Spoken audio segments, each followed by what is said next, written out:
Guys, today we are going to be looking at the next Ultra Magnus in this month-long stream of Ultra Magnuses, the month of Magnus, if you want to say it, and going down the chronological line of the ones that I own, RID 2001, and this toy is huge. It's super big. It's very much well put together. Got rubber wheels, super strong, nice, durable plastic. It's got chrome. It's just a big, fun toy. And this guy probably takes the cake for probably the best car carrier mode. Looking and functionally, maybe, we'll just have to see and find out. But yeah, it's definitely the biggest toy that we're going to be looking at. It's definitely falls in the middle, just like the G1 Ultra Magnus that we looked at last week, on Monday, and so yeah. But he can't rotate, he can't articulate like a couple of the Magnuses that we'll be looking at. Is a little bit of a disappointment, but you're already getting a lot of toy. So yeah.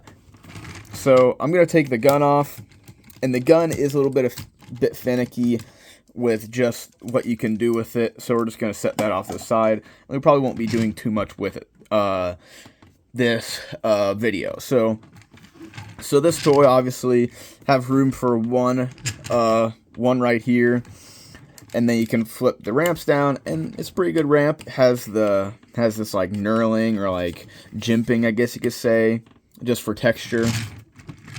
And now we have the roof rack, whatever you want to say, that one. And this is a double hinge, so they don't really move together. As you can see, I'm having to fiddle with it. And you can't have it like this. I like that, how it's covering the big gap. And then you can lower it. And this one, for sure, has the nicest, cleanest ramp going up.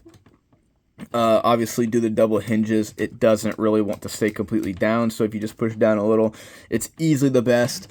And you can fit 1, 2, 3, and at least one big toy on top and one small one and one regular one on the bottom. So yeah, we're just gonna fold that back up.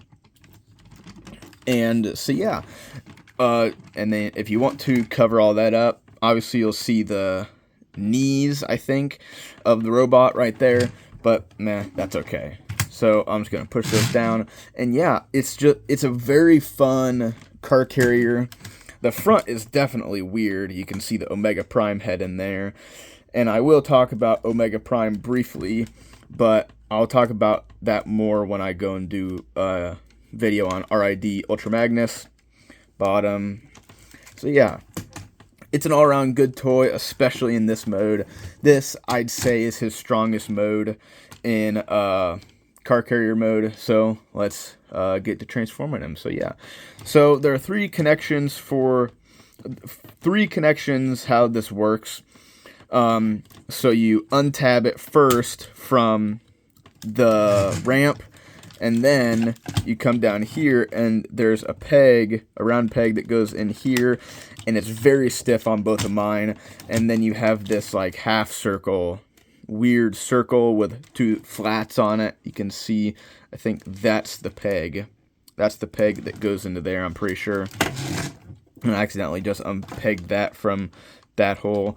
So yeah, and we'll just do the same thing over here. And you can see how, due to it being tight, it just doesn't just come out. It just undoes all that. So yeah.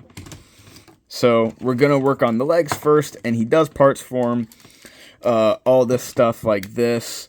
And then these gray pieces. That's for Omega Prime. So we're not going to go over that. I'll go over that whenever I do that Prime. So yeah. So we will disconnect these two.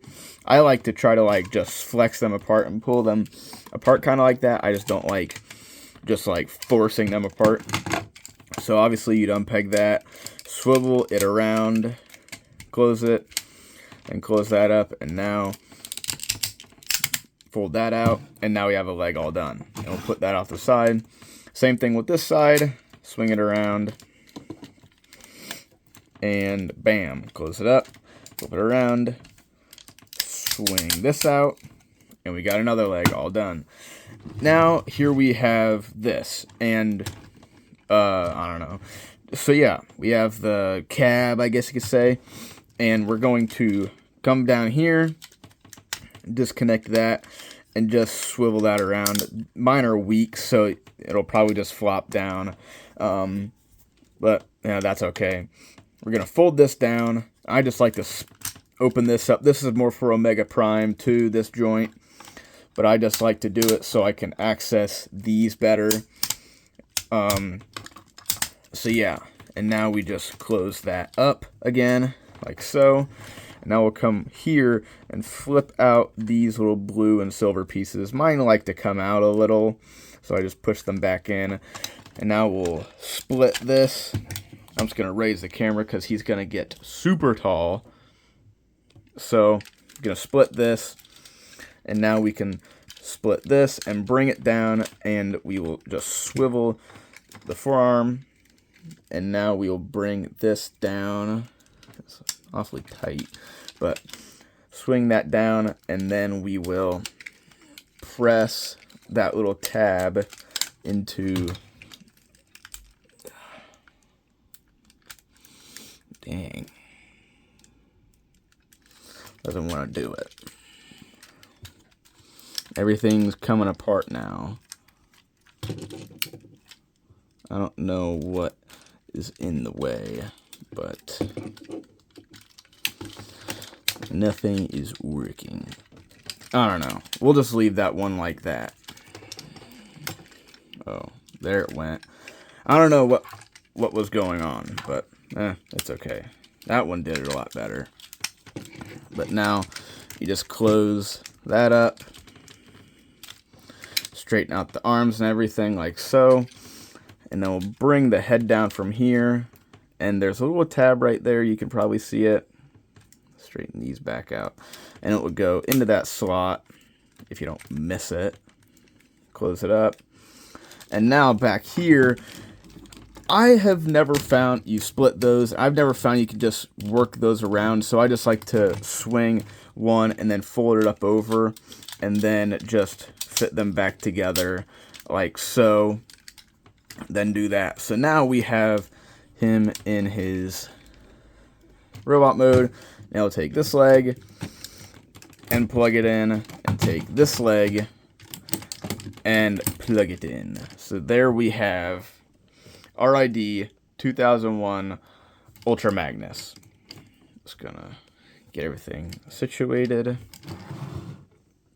And I'm just gonna leave the gun off to the side because I've never found a good way to like put it, because you can see that these are round holes, and these are square, I mean not holes, they're pegs, and there's square holes on this side and round holes on this side, but that'd be weird doing that. I don't really know, because in the show it shows him being able to hold it in his hand. He can hold it like on one of these pegs, but I don't know, it's just weird. So I just typically just lay off the side when he's on the shelf. He is missing his fingers, as you can see on that side, and I don't know. I think those should have been pinned because the thumbs are pinned, but those aren't. I don't know. But yeah, it's definitely weird. It's a very, very weird toy. It's very weird. And for some reason, with so much heel, as you can see, he doesn't stand very well on carpet. He stands very well on hard surfaces. You have to be a little bit careful because he does have a huge backpack. So you just have to be careful if you're putting him on like carpet or something. But I don't know. This toy, I have mixed feelings. Omega Prime, I'm just gonna say it, he's a little rickety. And I will, obviously, as I've said, I'll show it off a bit more when I actually do a review on Prime. But it's a very rickety toy. This toy is a little rickety as well. He's obviously like 50% leg and like 50% body. And because of that, he has articulation. Obviously, they're ball joints, so they're completely shot. Like, he has articulation, but it's not useful in any way. It's just not really reliable to use. I don't think that's supposed to... Oh, that can move. Never knew that could move, but it's just very, very weird. He looks better in a static pose, which I don't really care, because this isn't already a toy that I would really try to pose, but posability just hinders this toy, Omega Prime, and the Optimus Prime itself, is that it's a fun toy, but you can definitely see why the car carrier mode is definitely my favorite mode, because this toy it's just very strange. It definitely lands right in the middle. For sure lands right in the middle, because it's just pretty mid. Like, it's very mid. This isn't bad by any means. It's still a fun toy to, just pick up and, like, swoosh around, especially with some sounds. This red button. I think that's all he does. Yeah, and he does that in the vehicle mode. It doesn't change from vehicle mode to robot mode. And that's all he says. Obviously, if you know anything about the Robots in Disguise show, that doesn't sound like him, but I don't really care. Nearly all voice features aren't. But, it's all around good toy. Another thing, just like as I talked about with the G1 toy, this toy, it's pretty expensive to get into. I got mine in a lot. It was a huge bin that my mom got for me. It was a bunch of Transformers. Like, probably a lot of my collection came from it, and it was like $100. He came with it. RID 2001 Prime came with it. The Leader Class Night Watch Optimus Prime, just a lot of stuff. And so I was very fortunate to get this toy, experience it for a very long time, and to get it for a good price, obviously. But that was years ago. I was so young. But he goes for like 180, 70, 80 to like 70 and 80 up. He's a very expensive toy. There are quite a few variants of him. I think like 3 or 4 variants of him. But I don't know, if you're a really big fan of really huge fan of RID 2001, I get him. But if you're just a regular old guy that just likes Transformers, this is a hard pass, in my personal opinion. I like it. I don't regret having it. Not saying it's a bad toy, but for what he goes for, he's not worth it. If he was 50, for sure. If you can find him for 50, maybe 60, for sure. But 70 and 80 and plus, he's not that good. Even if he's as old as he is. But, yeah, obviously, if you can get him plus Prime for 100 to 120, that's a good deal in my personal opinion, because even though Mega Prime is a little rickety, he is still a spectacle to see.